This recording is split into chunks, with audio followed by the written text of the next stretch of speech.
There we go. All right. We're back. It is episode numero 6 of Long and Hard Podcast. Numero 6. I'm Thomas Harrington. I'm here in Edmonton. Slightly better weather today. I got my pink shirt on. Obviously, springtime. Nice. And my other co-host here. This is Josh Blaze coming to you from Montreal, Canada. They're doing like a water main repair outside of my window today. So they woke me up with a jackhammer at like 6:45 this morning. I guess they don't really have times where they start in Quebec. So it was good times. Yeah. So I'm feeling amazing. I got a coffee in me. I also got a new mic. So my voice may be a little bit better. I don't know. We'll It'll be like Josh is whispering directly into your ear all episodes. So, you know that? Do you remember that like thing that was going around YouTube a couple years ago? Maybe it was like last year, and it was like the sound thing where you like ASMR or whatever it's called. That's what I'm thinking about. Where you like you like eat an apple into your microphone, whatever. People are like, "Oh my god, this is so relaxing." Yeah, I never got it, but yeah. I mean that's what we're going for today with this microphone. Yeah. I think that's still a thing. I don't know. Yeah, I think it may be, but yeah, I heard from a friend. Like I wouldn't know anything about it personally, but. The story behind this microphone is actually hilarious. Tom and I started a band in grade. I didn't even think of this. This is good. Yeah, in grade 8? I guess I want to say. Yeah, it was grade 8. Yeah, grade 8. Thomas was the lead guitarist, and I was the voice of a generation with this thing. Josh was lead singer. Read between those lines. Yeah, and then my balls dropped, and then game over. We were gonna go like multi-plat, and then that happened, and it was kind of the reverse Justin Bieber, because everyone, when Justin Bieber first came out, they're like, oh, his voice will drop, he'll suck afterwards, but here he is. But unfortunately that wasn't the case for Josh. Unfortunately, but I mean, you never know. We should start that up again. That would be a good time for sure. Reunion tour 2019. Yeah, no kidding. Well, it kind of ties into our topic today, a little bit about talking like our successes together, and I guess in business, but also in music. So we never really played a show though. We played like for the neighborhood and stuff, but they weren't exactly willing listeners, but we played for them. Coming over to tell us to shut the fuck up. Yeah, but. Playing out of the garage when it was like -20 out. That was good times. It's funny because I was just thinking we should see if your parents will rent us the soundproofed room in your basement that eventually became our beat laboratory and use it as a podcast studio. That actually, yeah, I mean, it is pretty well soundproof. So throw up a little bit more on the walls and stuff, and that would actually be pretty decent. Get a table in there and sit across from each other, and be good times. You want to take it away here? Yeah, let's do it. I think so. Today we're going to talk a little bit about the successes that Thomas and I have kind of had together, and maybe a little bit individually as well in business. And I guess we'll talk a little bit about like the businesses we started in not high school, university. Should have been starting businesses in high school, but we live and learn, right? But in university, taking that out to our real estate careers together, and then I mean, kind of what we're doing now too. So it's going to be an interesting episode. There's going to be some nostalgia probably, and it'll be a good time. So I don't know, where'd you want to start with this one? Well, I mean, I guess our first real true foray into business that actually kind of worked was our irrigation company, right? And we did a few tiny little things before that and in between, but I don't know, you learned some lessons, but I don't know if that's really worth talking about per se. Yeah, making a couple $100 on Amazon drop shipping. Yeah, I mean, there are some funny stories with that too. Yeah. Especially because I'll just talk about dropshipping just for 1 second. You don't control the quality of the product. So we were going through a supplier and we would have reviews, and people would be like, I received a broken iPad today. And we're kind of just sitting there like, Not our fault, man. we're just Yeah, like, actually, that's a really good point, because I mean, I think if you're someone who uh, has expressed any interest in e-commerce and make money online, uh, you'll get berated with ads, especially if you watch YouTube videos. You get berated with ads for all kinds of e-commerce dropshipping academy. That's kind of the first place people start, and I think it's because it's an easy sell, because you're like, it's literally like a zero money down, get started today sort of thing. But there's right. a big catch with that, right? So, and I think that's a really good takeaway is, uh, yeah, any kind of, I mean, drop shipping can be profitable, it can work, but you are physically very far removed from almost any kind of quality control, right? In terms of product, manufacturing time, shipping time, right?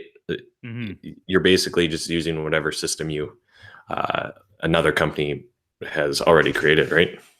Right. And I mean, I I have like a horror story when it comes to drop shipping too. Like I was getting a surgery done and I was in the hospital and I had shipped like a computer monitor to somebody on eBay. This was like a couple months after we had kind of closed up Amazon and everything. But oh my God. And the person was like just livid because the TV was like just smashed to pieces, man. Like he sent me pictures and I was like, holy fuck, this is brutal. And I've Was that doing the same drop shipping reseller platform that we had done, or was it something else? Yeah, yeah, very similar. I Oh, think okay. we were even using like I don't know if I was using the same supplier or what I was doing, but it was just like, oh my God, it was a nightmare. And I was in the hospital and I was like in like excruciating pain, like trying to like text this guy on my phone, and I'm just like, I quit.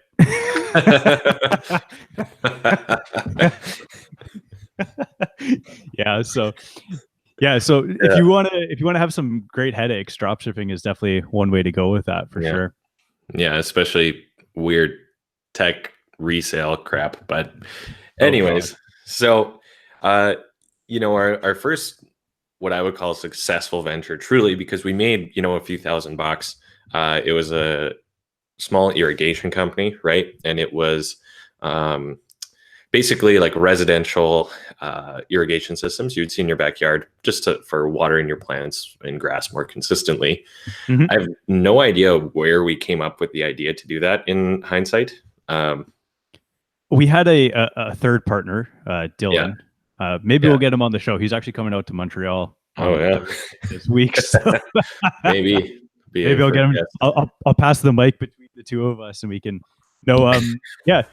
So he had actually, I think it was him. He was like doing some sort of like, I don't want to say he was installing an irrigation system for his mom or something, but he was like, it's so easy. It's like Lego, and That's we were actually just kind of exactly where it started. yeah, and we are just kind of like, all right, sounds good. Where do we begin? And I think we had rented like a room at McEwen with a whiteboard, and we just kind of like went in there, kind of like hashed out a business plan and took pictures of it with our phones. I remember that. And then we just kind of like started, I don't know, we built a really shitty website. We started driving a little bit of ad traffic to it. I don't even know if we had posted like jobs on. I think we maybe had posted our first job on Kijiji or something.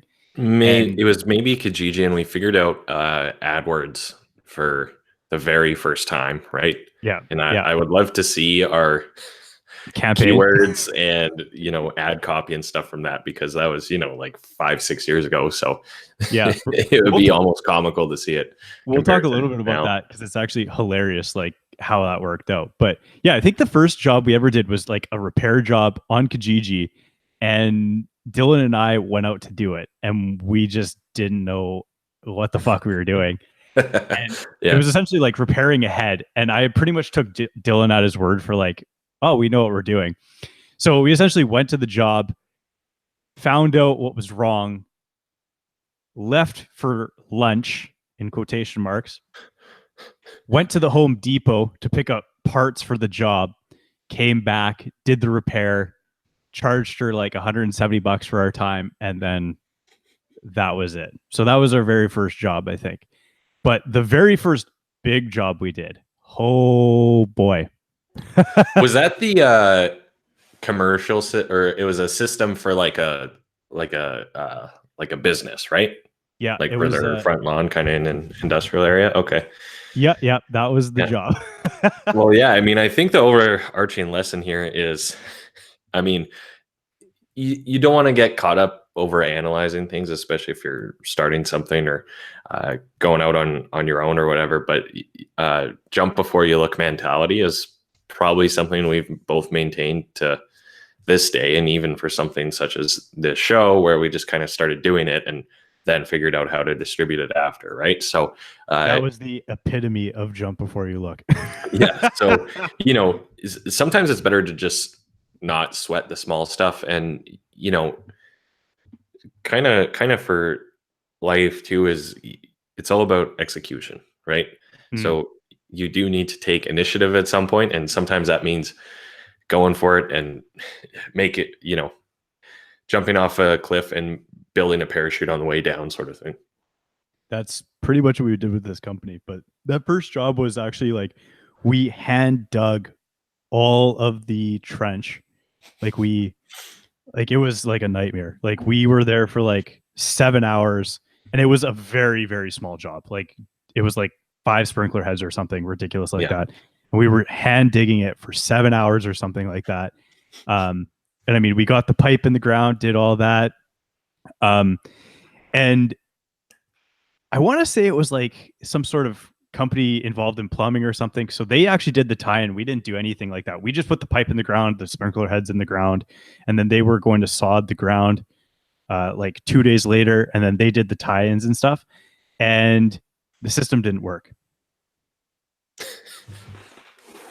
Yeah, that's you know, that's fuck that was a good lesson, really, because you put all this effort into something, you plan it, you figure it out, you go there, it's way more work than you anticipated. Mm-hmm. So you put all this time, money, energy, effort into something. You go to We press the on switch and Yeah.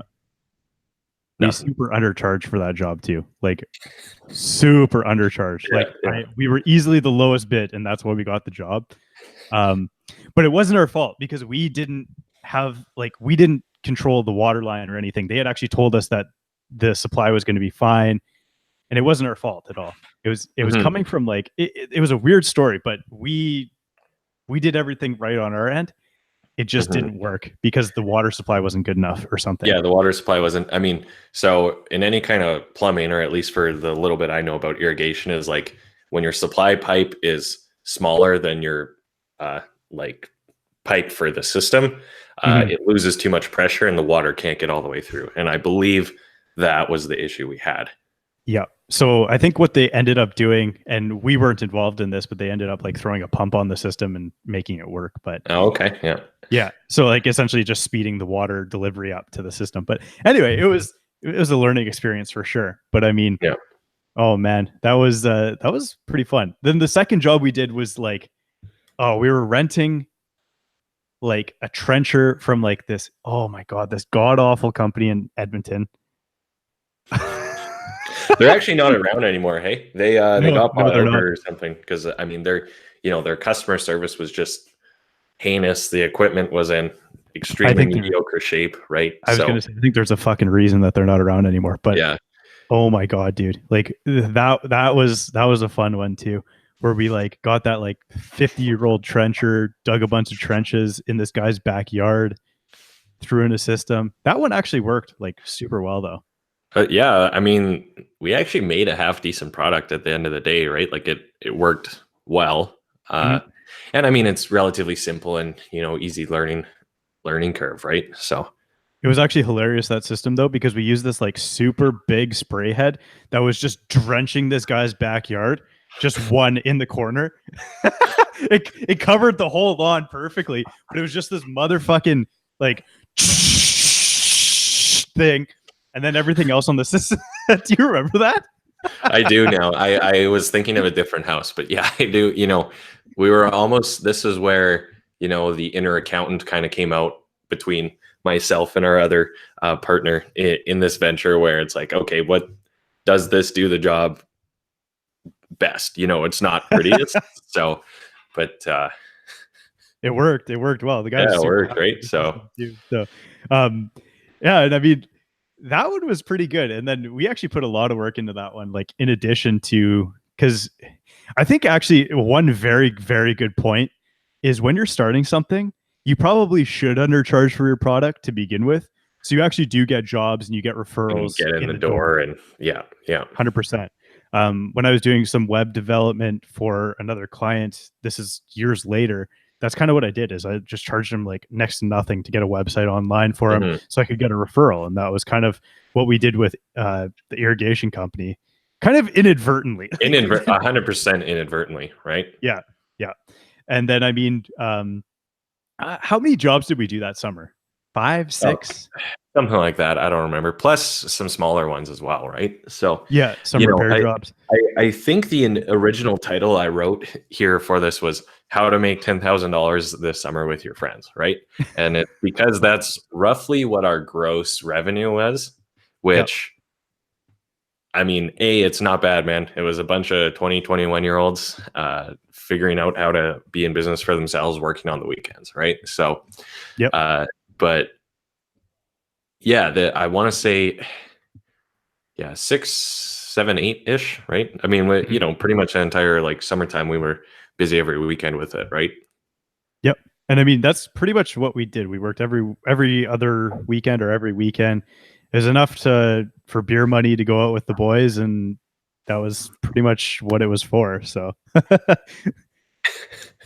Yeah, and I mean, I would still maintain that I learned a lot more about business than I did from my business degree, frankly, right? Because yep. when it's that small of a venture, um, you're like you did everything from concept to marketing to sales to design to the billing to the accounting to the system design To to digging the fucking installation, holes. digging the fucking hole in the ground, installing it, filling in said hole, trying to replace the sod or whatever, right? Yeah. And all the way down the line to paying, doing arguably payroll because you had to pay yourself, right, as well. Mhm. So, but there it's funny how we attacked it from such a simple place, and there's way more efficient ways to do that business because excuse me, as we learned afterwards. I mean, we so the third partner and another gentleman basically took it over as Josh and I transitioned more into real estate, right? Mhm. And they were way more efficient. It's almost painful to look at in a way because Yeah. they found better ways of doing business, right? So especially when it comes to the equipment rental and stuff. So pretty much every job we did in that first season of it, if those same guys were to go back and do that exact same job, they could probably do the biggest one in like 2 hours max, right? Because there's a lot better ways to go about it without getting into the nuances of installing uh, residential sprinkler heads and PVC piping. Yeah. But I mean, at the end of the day, and also charging about probably 3 times what we were charging. Yeah, yeah, that's well, let's kind of unwrap that because that's an interesting point you made. Where, yeah, looking back, I mean, we definitely didn't charge a lot, and there's a lesson there because uh, figuring out pricing, but wanting to either sell like a premium product or defend your value or price, like all of that really ties into it, and being confident in yourself and what you do and how much you charge for that, right? Um, and I think maybe there were some miscalculations there on our part, but also just having no clue. But then the inverse side of that is, okay, well, you're just starting out, maybe do a few things for free too, right? Mhm. Well, I was going to say too, like you attract a certain kind of clientele when you super lowball things. And this is in every single industry. Like you see it in construction probably the most blatantly, but you see it everywhere too. In that, like, there's a company that'll come in with a lowball offer and they get the job, but the quality of the work is not tremendous. Like, obviously, we were doing actually very good quality work for the prices that we were charging, but they have to, especially in the construction industry, inadvertently cut corners to actually make profits and stuff, and it gets pretty hairy. But on top of that, the kind of client that you get when you lowball is the kind of client that complains about fucking everything. Fucking everything, man. Yeah. No, that, or yeah, if you want someone who's going to be really controlling, is that the right word to use? Or just really, really, or not give you any control and really be breathing down your neck and Yeah. making sure you're,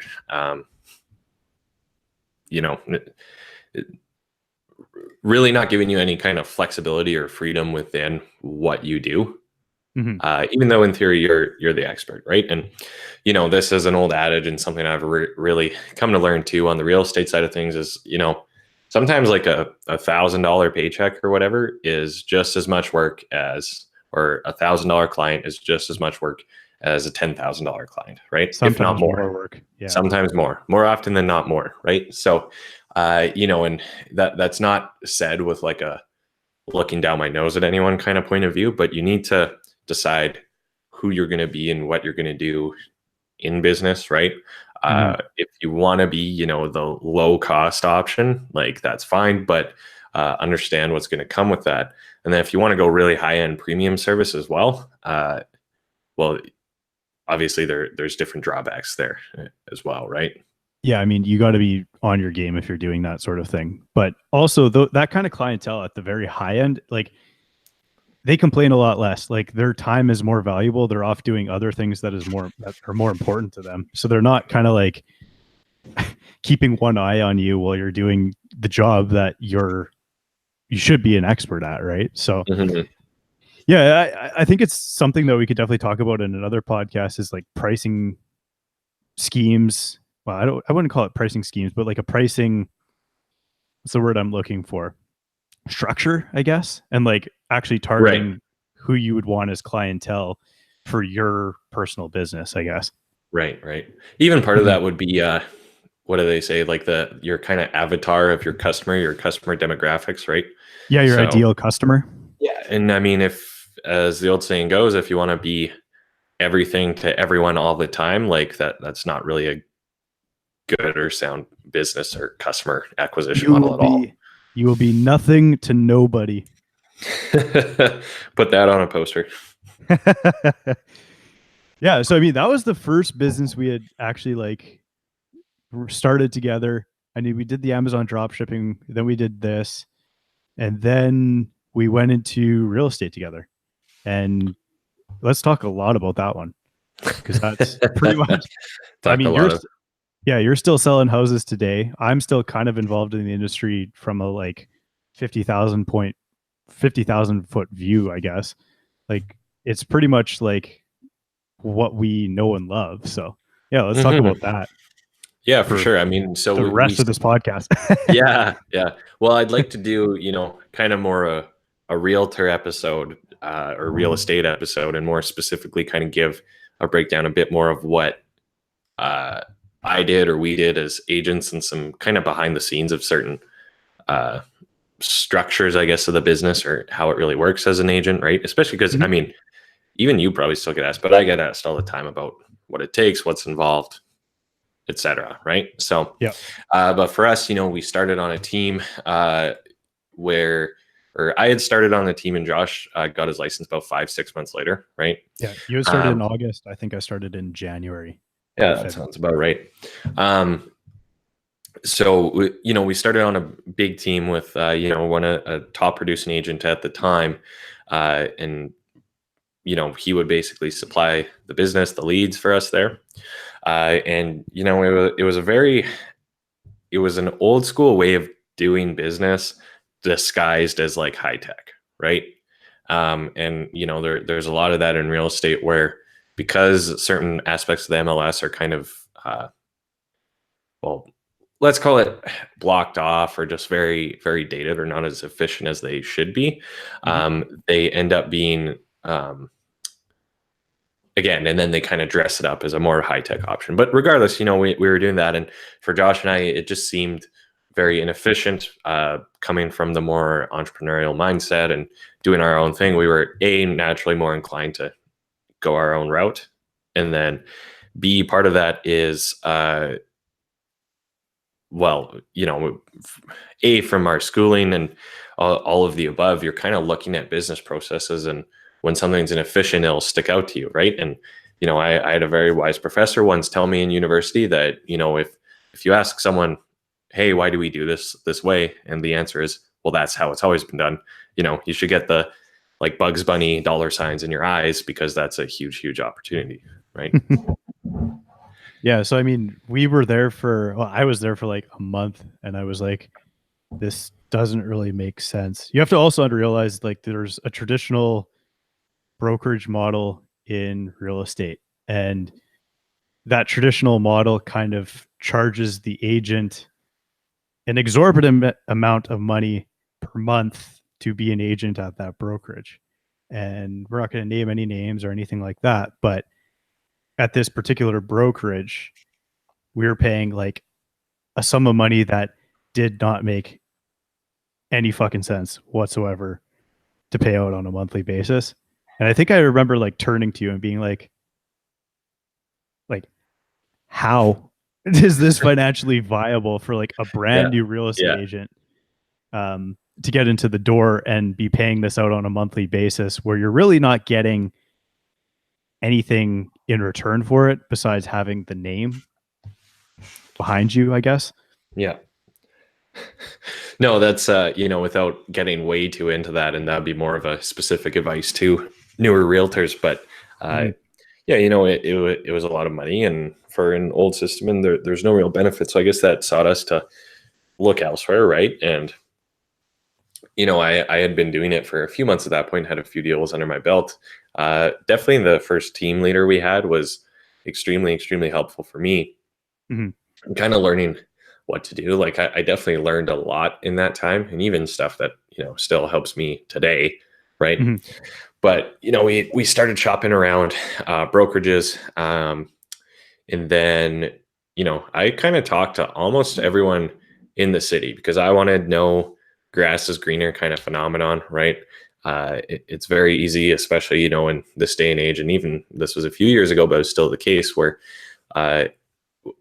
you kind of have people you only see the sunny days, right? On social media, you only see the good times. So it's very easy to look at them and see that and assume some level of their success is tied to where they're working or where they're at, right? And very flawed way of looking at things, right? But anyways, so wanted to avoid the grass is greener mentality, see what everywhere had to offer, and make the best decision. So we kind of went more for a brokerage where it was, I guess, slightly more, I would say, in a way, tech focused, or at least a more efficient, leaner business model. Yeah, I would definitely say leaner business model for sure. Mm-hmm. And part of that would be lower costs to agents and to consumers, right? And then our goal was to be a team, just the two of us, and basically share everything 50-50 more or less, and really drive listings and get a lot of listings and drive traffic that way. And then, at the time, I think we had a long-term goal of developing it into more of a true team where you had agents under us. We never quite got to that point, but continuing on to eventually start our own venture as well, right? Yeah. The business model that we had joined actually probably would not have been viable for a team. It was that kind of like, it was almost that lean of an organization that the viability for a team scenario would have been extremely difficult, I think, to have pulled off. Yeah, the margins weren't quite there, or it would have to be a very drastically changed or new or revolutionary kind of model. It depends what word you want to use, but yeah. And I mean, that summer that we were there, I want to say we had, between the two of us, like 23 or 24 listings, and it was like, I think insane. The max was at 1.27, because that's still my record to this day, where we had 27 listings in our inventory, and that was both ones I was in charge of, you were in charge of, ones we kind of shared more equally, but like 27 listings for agents that had been in the industry for less than a year. For less than one full year. Is fucking unheard of. Yeah, yeah. And Yeah. in an incredibly challenging market too, right? So, Yeah. I mean, conversely, the other side of that is, listings are cool, but we were in a pretty tough buyer's market. So, How many of those sold? yeah, maybe we won't share those numbers as a percentage, but it was certainly an uphill battle that summer and having lots of listings. But we definitely achieved our goal in that respect, right? Because our goal was to be more listing focused agents. We came into a model that would allow us to generate a lot, and then more importantly, the actual execution of getting those clients, right? Yeah.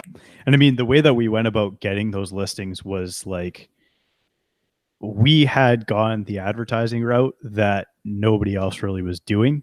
And that paid dividends too. Like, and I mean, you've probably developed that to the nth degree to what we were doing back in the day, but like pretty decent. Right. Or I think that was where we carried over our Knowledge more from like the e-commerce irrigation. and yeah, irrigation, e-commerce, uh, general internet marketing knowledge, where it's more of, I guess, niche marketing, right? Yep. And specifically Google AdWords in a unique way that like other people weren't doing. And even today, like I can tell you, very, very limited people are still doing that, right? It's definitely a good, profitable little corner of the internet that we figured out. And I've since refined a little bit more with my AdWords skill. But Yeah. I mean, let's go back to that just for a second. The irrigation company, I think we spent $300 that summer on advertising. And we which got is just back such an like unfathomably small low amount, right? amount of money. And we got Yeah. back about 15 or 16K. Like that's fucking insane. Yeah. Hey, I mean, really, hey, I mean, it shows you, I guess, what's profitable based on, if your advertising works, but kind of how like, as you level up, you'll get new problems too, which is a good thing and a bad thing. But I remember, kind of the scarcity mindset of, spending $300 on AdWords. It was kind of like, oh shit, we spent $300 on AdWords. Like it felt like a lot at the time, right? And now Right. for me, like on a cheap month, that's what I spend on AdWords, and on a monthly basis, and that's still very profitable, right? But it's kind of how you adjust to new stimuli, right? We're not going to talk too much about the internet in this podcast, but I mean, like in this episode, but let's put it Mhm. this way $300 in 3 months is fucking peanuts.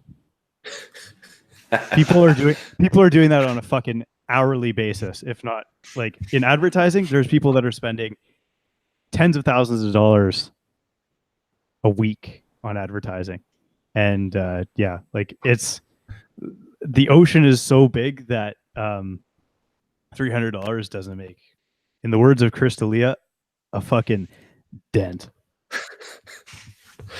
Yeah, I mean, let's for getting back to the real estate team here. Obviously that was kind of what went well, right? We got to a Mhm. high level of listings over the 2-ish years we did it. We definitely sold a lot of property. I mean, the numbers that I roughly calculated once upon a time was that uh, we between the two of us, like as the two of us, we sold approximately enough to be just right around the top 10% of realtors Mhm. in the city, or we were, flying just under that number ever so slightly. But then the way it's calculated is we because it's on an individual basis, not a team Right. basis. On Yeah. an individual, we were more roughly top 20%, give or take, right? Mhm. Uh, so I mean, pretty respectable numbers for younger agents, right?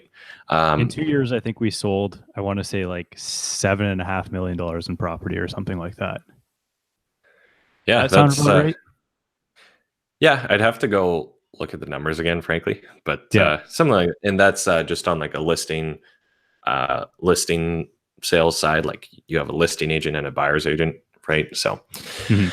And But I'll add an addendum to that. That's Edmonton too. So Edmonton does not have like it's not San Francisco or fucking Vancouver or or something. Like New York, where I mean, Ryan Serhant every just did a yeah video the other day where he has $1.2 billion in listing inventory, but yeah every home is like $5 million, right? So yeah. So not that he seven doesn't and work a half. hard or anything, but you No have no to no. remember Edmonton being a landlocked city is relatively inexpensive compared to others, right?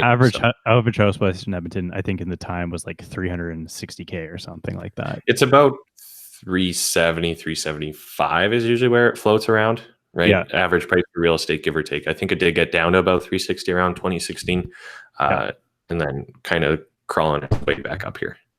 yeah. I'm just trying to justify that 7.5 mil. You know, Yeah, yeah. I mean, it's it's not a not bad bad. number. It's nothing to be ashamed of, right? So, Yeah, most definitely. uh, I mean, I guess what didn't work, or what would you do differently if we were What doing that part again? what would I do differently? I think I think we would have probably taken a step back on the internet thing and gone a little bit harder on it. Um, we had wanted to do open houses and stuff. We were doing some like stuff that was kind of like not scalable, I guess, for our time.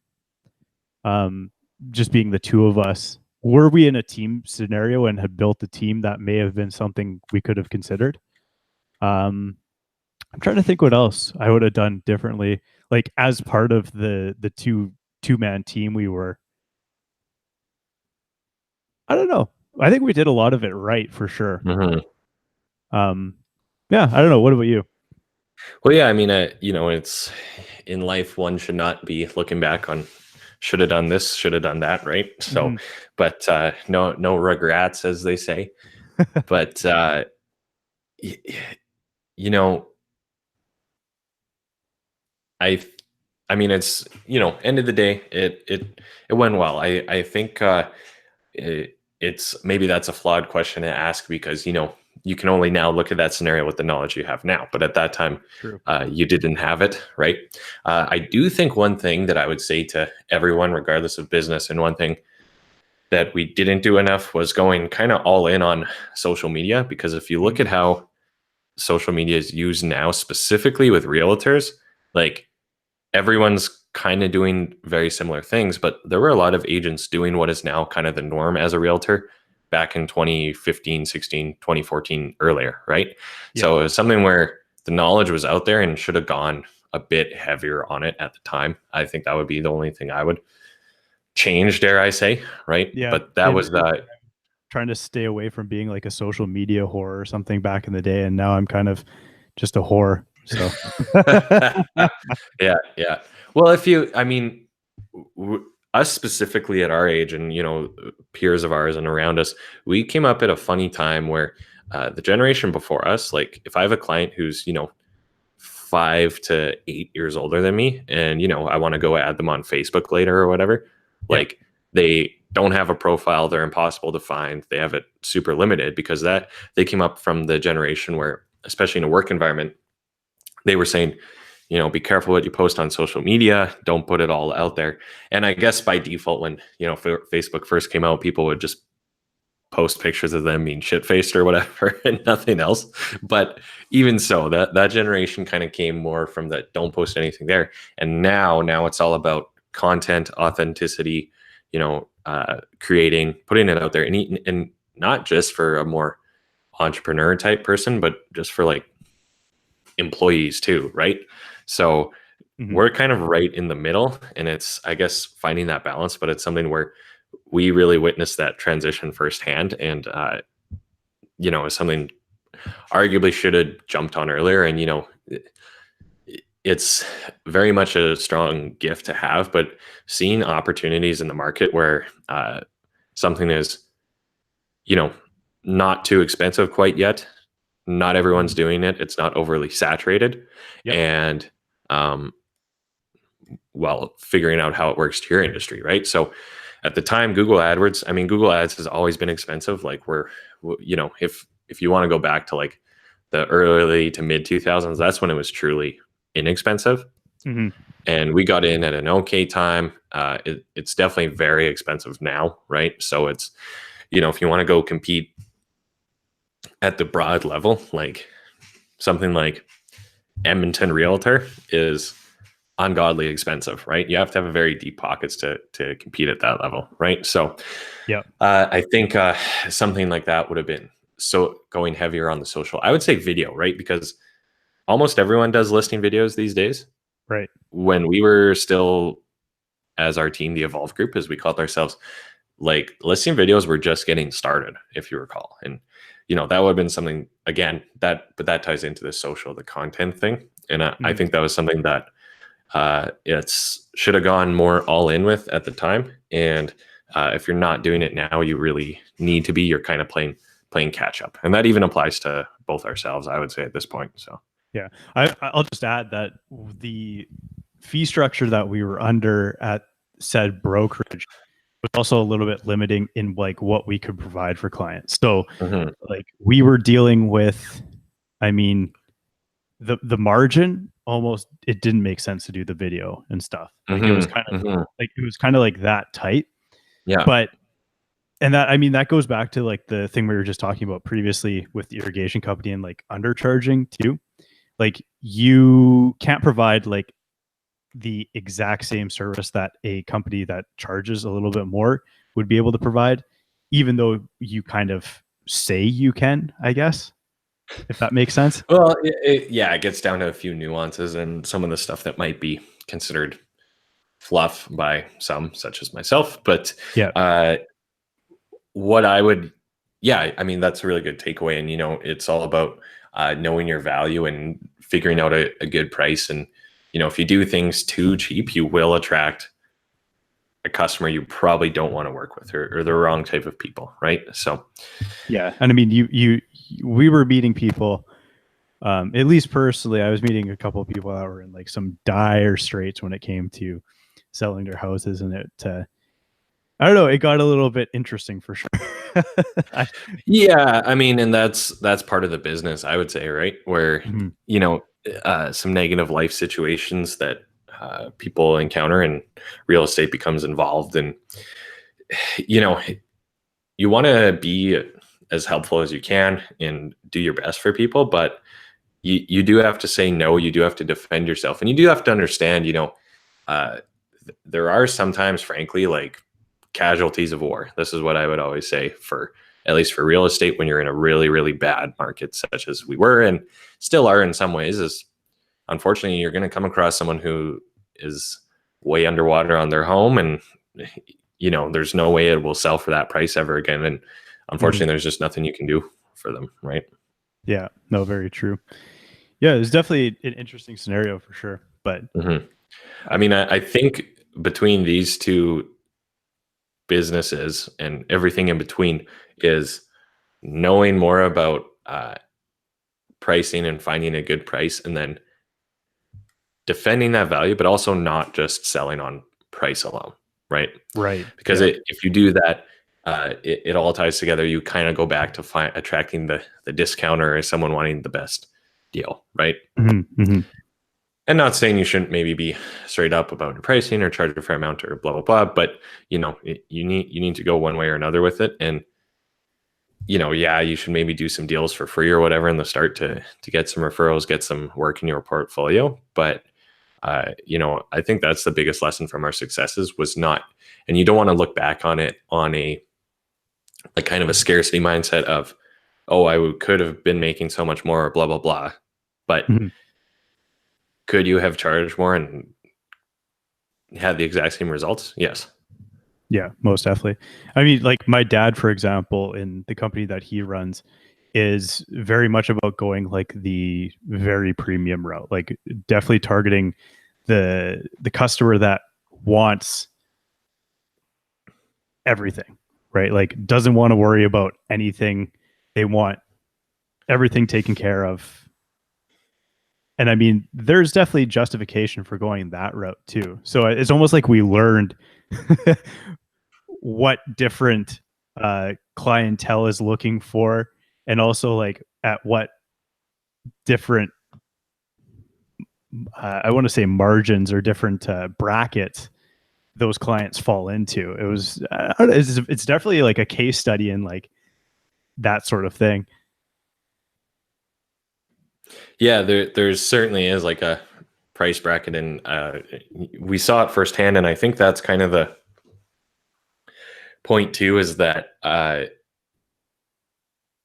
you need to see these things firsthand and figure it out, right? And even to that, it could go the other way, where you might conceptualize a business, price it all out, do your marketing, try to get some quotes out there, try to get leads, try to get traffic, and no one bites because you're overpriced, or the demand just isn't there in the Right. market too, Yeah. right? So it's the good old jump and then look, ready, go, set. Is that what it is?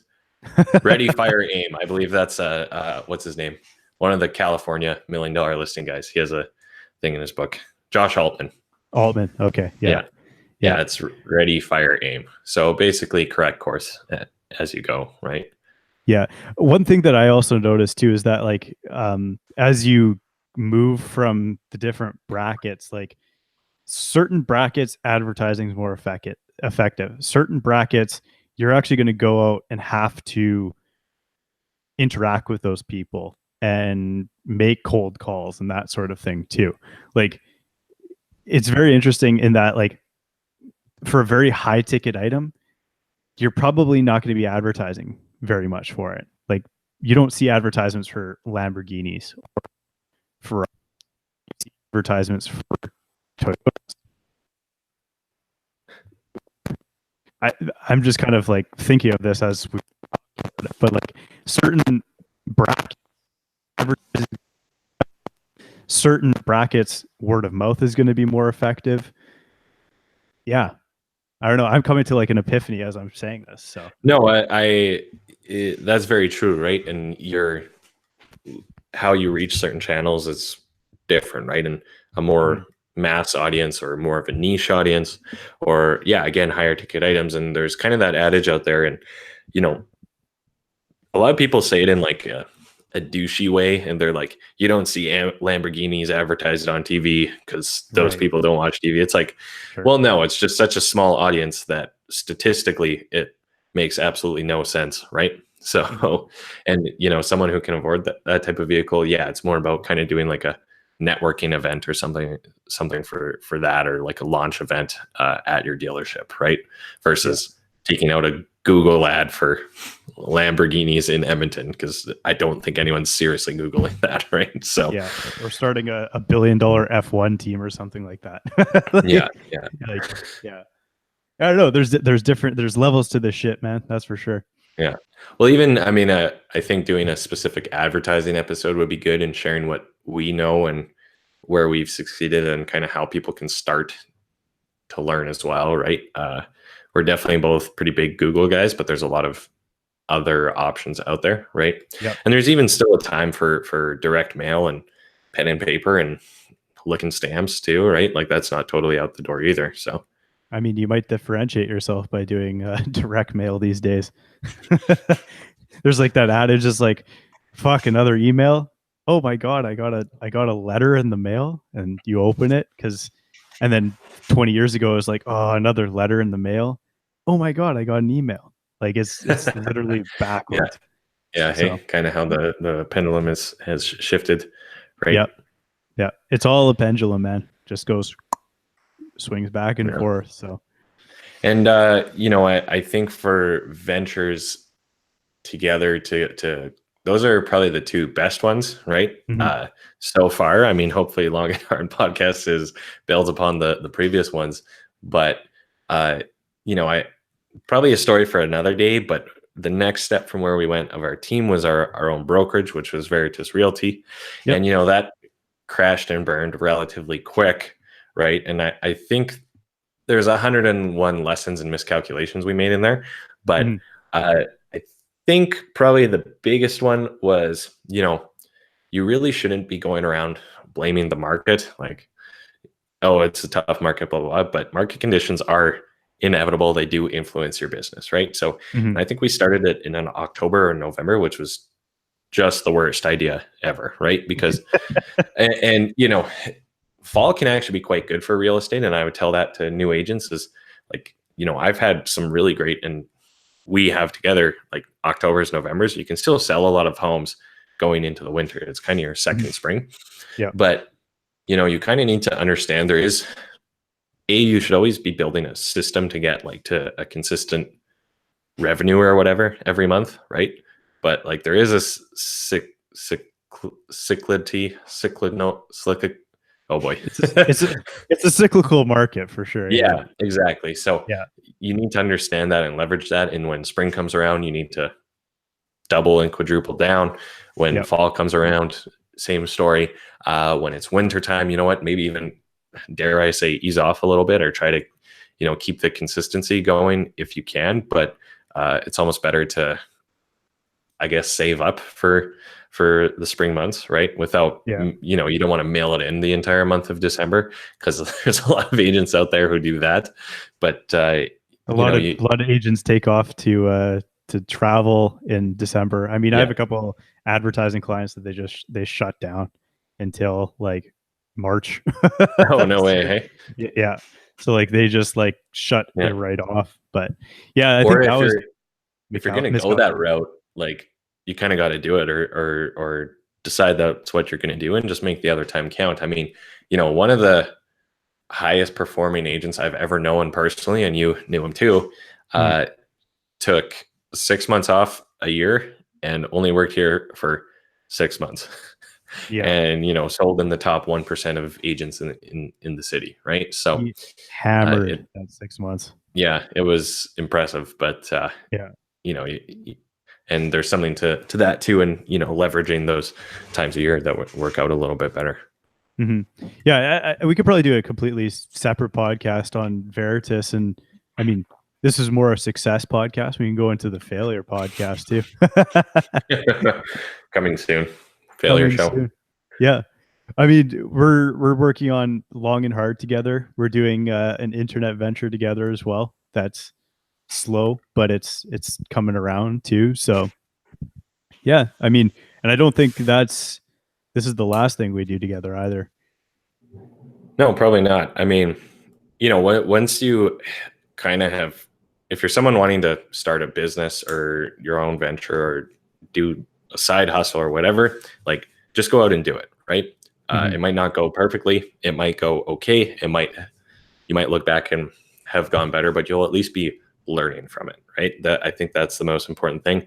And you just need to do it, right? Because, it's almost a cliche to say you're an entrepreneur or whatever, because it's so mainstream now and everyone claims they are one, right? So, and it's a very attractive thing, but you have to understand a lot of people aren't walking the walk per se, right? So, and it's once you get out there and do it, it's not so bad. And if it doesn't go well or it fails, you pick yourself, dust yourself up, and go to the next one, right?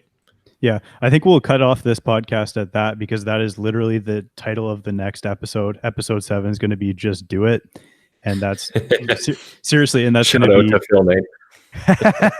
read Shoe Dog. It's a good book. No, but seriously, that I think that is an amazing point to leave off on, is that execution is everything when it comes to this stuff. Like, you can dream about doing whatever it is, and it's not necessarily just in business, but in anything in life. But nothing's going to happen until you pull the trigger and actually go out and start learning from your failures and from your successes too, right? So yeah, I mean, and the momentum is a huge thing, in that once you get the ball rolling, stuff starts coming to you. And I mean, it's just like the craziest shit happens, and things like start manifesting themselves out in front of you, and it's all because you showed up. So yeah, I think that is definitely episode 7. So tune in next week for that one. Yeah, exactly. Sounds good. Awesome. Well, yeah, let's call it there. Sounds good. In any closing remarks, or let's take off from here? I felt like that last part I said flowed pretty nicely, so we should probably just end it before it falls apart. End on a high note. That's another lesson. Exactly. From the boys at Long and Hard. Yeah. Have yourselves a great week. Talk to you next week.